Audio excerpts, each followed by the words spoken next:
Hi, my name is Zach Everett, and this is my story. So, when I was about 15, 16 years old, I went on my first student conference in Louisiana, Alexandria, Louisiana.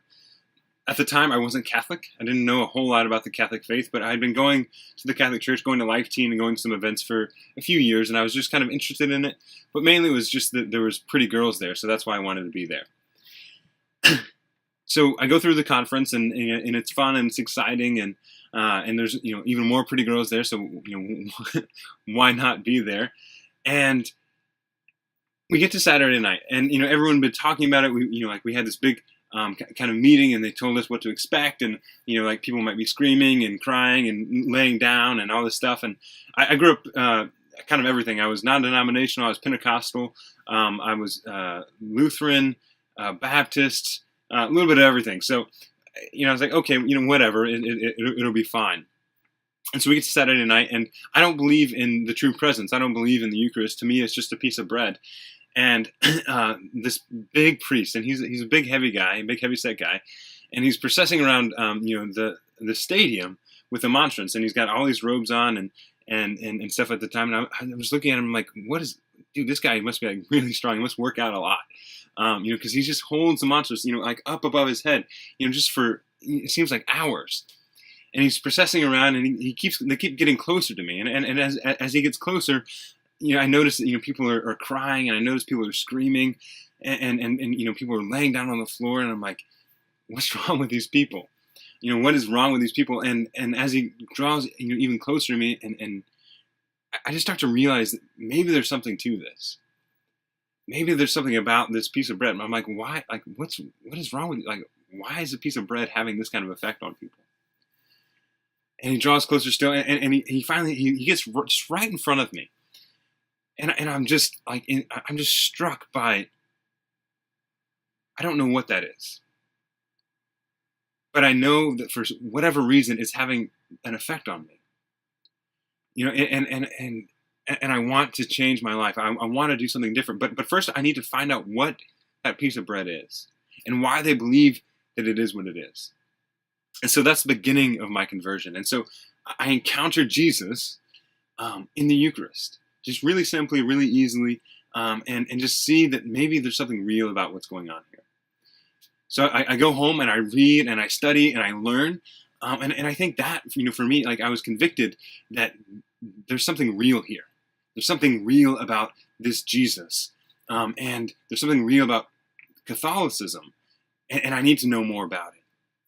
And as I look back on that, I really see just kind of the fruit of conversion in the Eucharist, and I try to incorporate it in my ministry. I try to incorporate it in everything I do, because the Eucharist just by itself, I didn't have a whole lot of teaching, I didn't have a whole lot of knowledge, didn't have a whole lot of understanding, but just the Eucharist by itself had profound effect on my life. And I realized even now that we need to realize that just God alone can do something.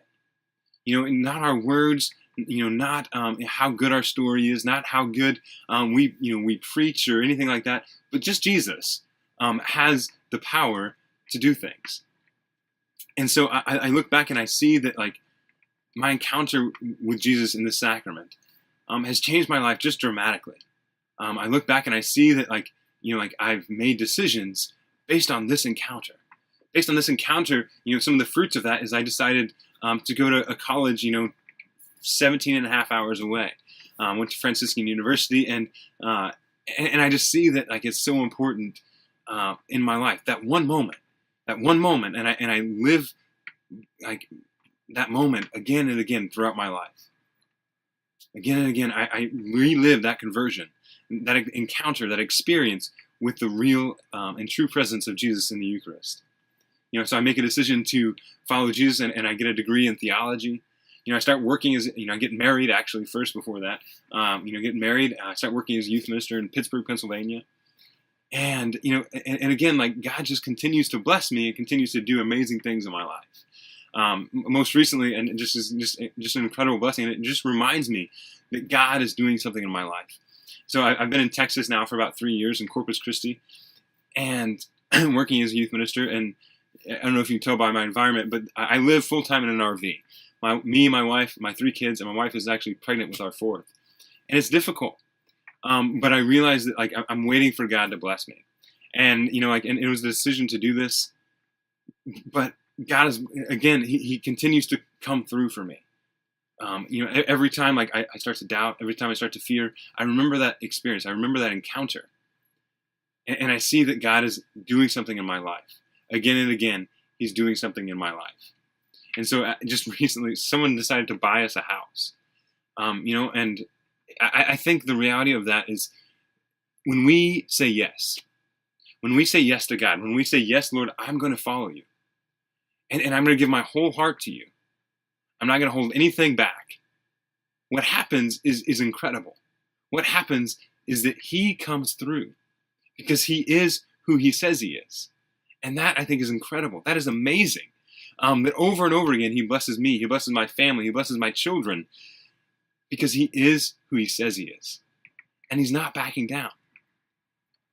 I think we all need to take a moment and just remember that God is God. He is the ultimate fulfillment of all of our lives. And we need to trust him. If I could say one thing that conversion experience has taught me over and over again, is that we have to trust him. I have to trust him. Every single day I have to wake up and I have to decide, Lord, I trust you. Lord, I believe that you are who you say you are. Lord, I believe that you're going to do the things that you said you were going to do. And that is how profound just one encounter with the Eucharist can be. One encounter can take us from being just men and women who aren't really following Jesus to men and women who give their whole lives to follow Jesus. God bless you. Amen.